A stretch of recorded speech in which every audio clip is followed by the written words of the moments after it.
Carfields, pioneers for over 50 years, supporting life and prosperity on the land for all generations. Carfields, your trusted partner on the land. Ross McIsaac, thank you very much for joining us wearing your Wool Impact hat. I do joke when I say that about taking the wool board for granted, but if you look at the overall picture, and I'm not quite sure 100% your stance on this, we disbanded the wool board in 2003, and if you put a graph over that time over the last 20 odd years, wool prices have followed one direction since. What were you talking to the Primary Production Select Committee about last week? Yeah, look, thanks. Great to be here, and thanks for the opportunity to talk about it. So, Cara Biggs, who's the General Manager for Campaign for Wool and one of the other organisations in the Wool Alliance, she was talking about our collective work as part of the Wool Alliance, which is a partnership between Wool Impact, Campaign for Wool, Wool Research Organisation and Beef and Lamb New Zealand Limited, looking at what is the work that's required to realise the value for wool that's out there. And when we've done this work looking at is there more value for wool, we know there absolutely is. More value for wool, and that's, I think, why most people that have been involved with wool are so frustrated. We know it's got so many great qualities and it should be worth more, and what we know is that it is worth more, but there's work that needs to be done.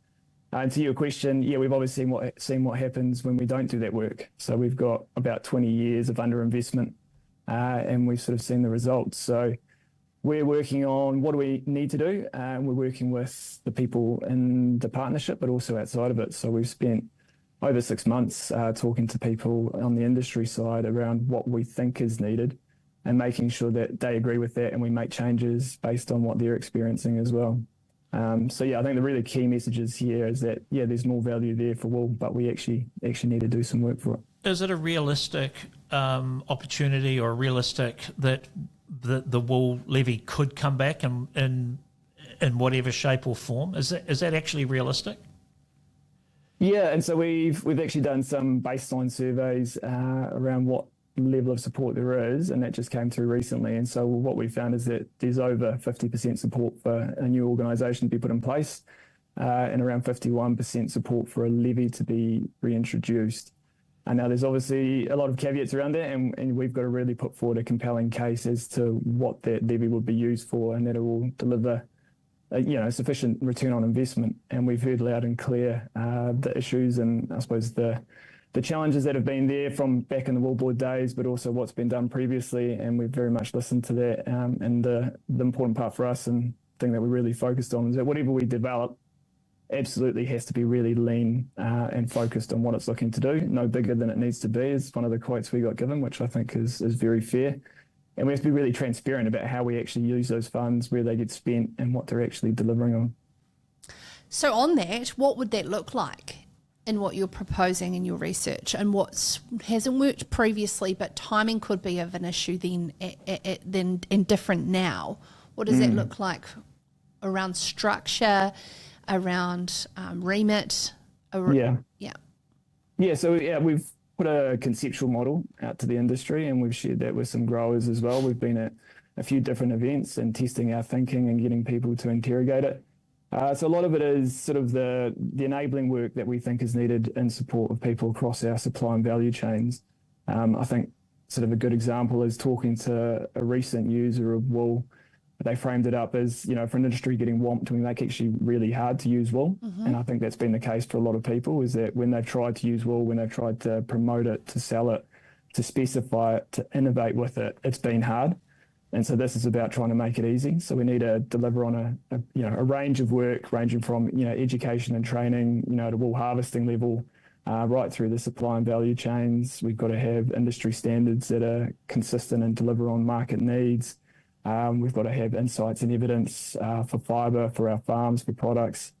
And we've got to have really strong relationships and be feeding that information to the different people in our supply and value chains. So there's the bunch of work. I was going to say, for it to happen, though, it would require government, right? Central government would have to pass an act, I think, for it to... Yeah, so there's the Commodity Levies Act, and when we talk about how this organisation would be funded, we're looking at getting funding from 3 different sources. So we don't want the costs to be borne by farmers alone. the work that we're talking about will benefit others, particularly in our supply and value chain. So we see there a need to be an industry contribution as well. And we'd also look to go and seek government funding support for this at the same time. So for the grower part, the Commodity Levies Act will have to go out and hold a formal referendum as to whether farmers support that. And it's on us to put forward that really compelling case that this is a worthwhile investment alongside industry and government. Would you deem this an entirely industry good model or a hybrid commercial organisation similar to the evolution of Zenterra?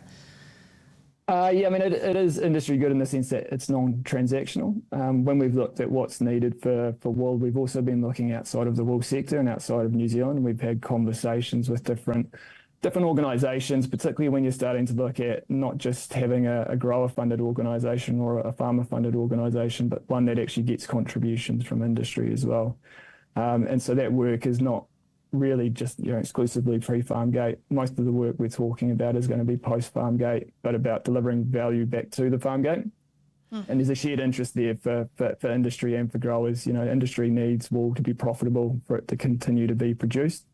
And we need to make it profitable for farmers to keep producing it. You talked about your numbers, obviously, of support, 51% of people you've spoken to. Obviously, it's much easier to get something like this through now when wool is profitable again. 5 years ago, when wool was a cost of production effectively, right? No chance. But has that made a difference in your discussions, the fact that wool is profitable? Yeah, I think it definitely does help, but I think at the same time you get those challenges around, has the market sorted itself out? There's a question that comes up, and we heard sort of last week in some media. It hasn't. No, and I think that's the thing we really want to stress is, no, it hasn't. And, we've been here before, we've seen it go up, and that was actually the last time the levy was proposed was in 2014, and the price went up and got voted down, and we've since seen, some of the lowest prices we've ever seen for wool. So look, I think it does help, particularly when you start actually looking at what's driving those price increases. And there's definitely been an element of, supply has decreased, but I think the really important part is there's also been a demand component to that as well. There's heaps of really good stuff happening with wool at the moment that goes beyond, what our organisations are doing and actually what's happening, with the brokers and with the companies who use our wool. And just the diverse range of products that are coming out now, and you see these articles about new export shipments for bedding products going to the US, or you've got wool products going in spaceships to the moon and things like that. There's like a really compelling story there, and we've got to draw on it. But at the end of the day, sorry to interrupt, Andy. Well, no, I was just going to say I'm distracted by the tractor over his shoulder.